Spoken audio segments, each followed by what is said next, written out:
EMRS PGT परीक्षा में आई हुई है जनरल हिंदी, जो 10 मार्क्स का था और उसमें से 40% जो है पास करना अनिवार्य था। तो प्रश्न संख्या 141 से 143 के लिए निर्देश। निम्नलिखित गद्यांश को ध्यानपूर्वक पढ़कर उस पर आधारित प्रश्न के सटीक उत्तर दीजिए।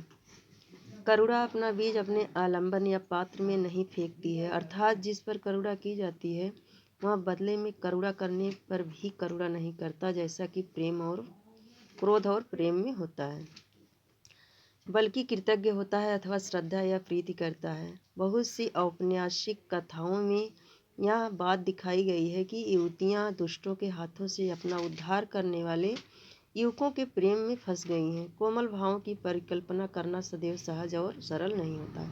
तो इस गद्यांश में से आपको जो आगे प्रश्न दिए गए हैं उसमें से छांट करके उत्तर देना है।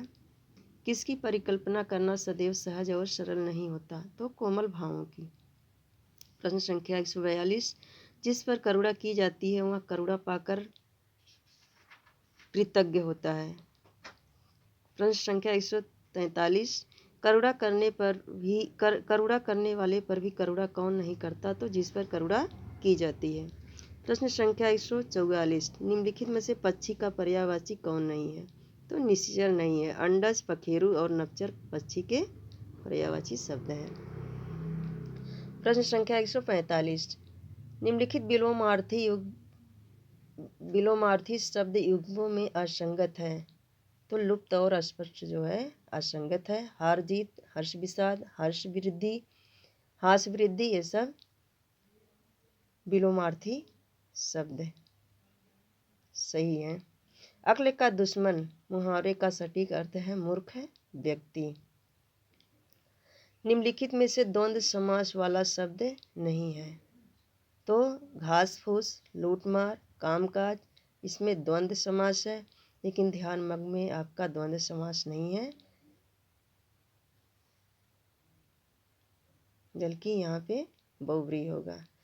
निम्नलिखित में से विसर्ग संधि वाला समास है। तो निष्फल, निष्फल क्या है? विसर्ग संधि है। उच्चारण तल्लीन और सज्जन में व्यंजन संधि है। 149, सप्ताह में एक बार प्रकाशित होने वाला के लिए एक शब्द है साप्ताहिक। प्रश्न संख्या 150, निम्नलिखित में वर्तनी की दृष्टि से अशुद्ध शब्द है। तो वनस्पति, वनस्पति जो है ये अशुद्ध शब्द है। शुद्ध शब्द होता है वनस्पति। यजमान, वाह और बाढ़, ये सब क्या है? शुद्ध शब्द है। तो वीडियो अगर अच्छा लगे तो लाइक सब्सक्राइब करिए और कमेंट करिए। धन्यवाद।